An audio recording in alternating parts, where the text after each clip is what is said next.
45-degree lunge with a lateral raise. Awesome full body movement. It's going to incorporate a whole lot of shoulders, legs, glutes. It's one that I really enjoy. So with this movement, you want to choose a weight that's going to feel challenging. Think about your upper body though. You have to come all the way out in that lateral raise. So you don't want to be using weights that are going to be far too heavy for a lateral raise, even if you might lunge, like do a dumbbell lunge with a heavier weight. So I'm going to grab some dumbbells.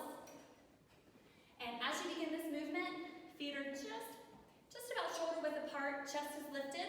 And I'd like for you to bring the dumbbells just a little bit in front of your body. Arms have a nice, just soft bend in them, but you never let your chest fall down forward. You keep your chest lifted and abs and core are tight.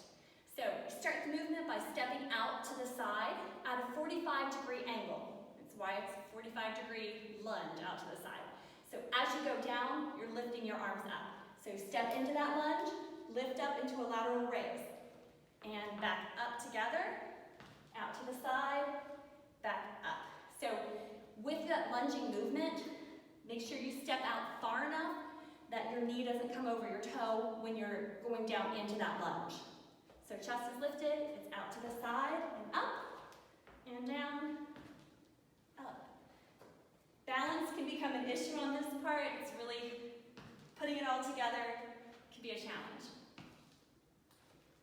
Okay, that's a 45-degree lunge with a lateral raise.